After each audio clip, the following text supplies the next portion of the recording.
এই মুহূর্তে যে খবরের দিকে নজর রাখবো, মহেশতলায় গাড়ির শোরুমে ভয়াবহ আগুন। মহেশতলায় গাড়ির শোরুমে ভয়াবহ আগুন, যেমনটা দাউ দাউ করে জ্বলছে সেই ছবি আপনাদের দেখাচ্ছি। মহেশতলার রামপুরে গাড়ির গোডাউনে আগুন। আগুন নিয়ন্ত্রণে দমকলের বেশ কয়েকটি ইঞ্জিন। কিভাবে এই আগুন লাগলো, কি পরিস্থিতি এই মুহূর্তে জানবো। আমার সঙ্গে আমার প্রতিনিধি রয়েছে সমীর। সমীর, সমস্যা দেখো, মহেশতলা পৌরসভার 11 নম্বর ওয়ার্ড, এটা রামপুর এই জায়গাটার নাম রামপুর। এখানে একটি বজবজ টাং রোডের ওপরেই একটি মারুতি শোরুম আছে। সেই শোরুমে আচমকাই আগুন, গোডাউনের মতো আগুন দেখতে পায় এলাকার লোকেরা দেখতে পেয়ে সঙ্গে সঙ্গে মহেশতলা থানার পুলিশকে এবং ফায়ার ব্রিগেডকে খবর দেয়। ফায়ার ব্রিগেডের গাড়ি তুরন্ত এসে প্রথম দিকে একটি গাড়ি এসে নিয়ন্ত্রণে আগুন আনার চেষ্টা করছিল।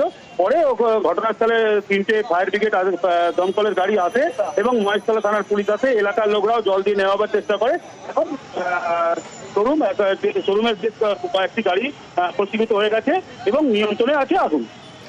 কটা ইঞ্জিন কাজ করছে এই মুহূর্তে? এই মুহূর্তে ঘটনাস্থলে 3টে ইঞ্জিন কাজ করছে দমকলের। যে সময় আগুন লাগে সেই সময় ভিতরে কেউ আটকে পড়ার কোনো আশঙ্কা রয়েছে এখনো পর্যন্ত কি জানা যাচ্ছে, বা আশপাশে আগুন ছড়িয়ে পড়ার কোনো সম্ভাবনা? না, যেহেতু লক্ষ্মী পুজো ছিল, আজকে ছুটি ছিল, সেই হিসাবে আজকে কোনোভাবে কেউ ছিল না ভেতরে। আর আচমকাই আগুন লাগে, গোডাউনের মধ্যে আগুন লাগে, সেখানে কেউ ছিল না। এখনো পর্যন্ত কোনো হতাহতের খবরও পাওয়া যায়নি। গাড়ির গোডাউনে আগুন মানে যে আগুনের যে তীব্রতা তাতে তো বোঝাই যাচ্ছে সমীর, যে ভস্মীভূত হয়ে গেছে গাড়ি, তার মানে ক্ষয়ক্ষতির পরিমাণটা অনেক। হ্যাঁ, ক্ষয়ক্ষতির পরিমাণ এখনো পর্যন্ত জানা যায়নি, কিন্তু বেশ কয়েকটি গাড়ি ভস্মীভূত হয়ে গেছে।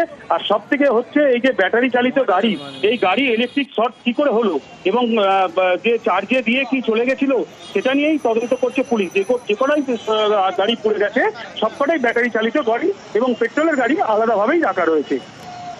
সমীর, জানতে চাইবো যে জায়গায় এই গোডাউনে আগুন লেগেছে আশপাশে কোনো জনবসতি রয়েছে, অর্থাৎ আগুন ছড়িয়ে পড়ার কোনো সম্ভাবনা রয়েছে? না, এই যে যেখানে ঘটনাস্থলে রামপুরে যেখানে আগুনটা লেগেছে, এখানে ইন্ডাস্ট্রিয়াল এলাকা, এখানে প্রচুর নানা কোম্পানির গোডাউন আছে। তার মধ্যে মারুতি শোরুমের গোডাউন, সেই গোডাউনের ভেতরেই আগুনটা লেগেছে। কিন্তু যে সেট করা আছে সেটের কোনো ক্ষয়ক্ষতি হয়নি এখনো পর্যন্ত। বেশ।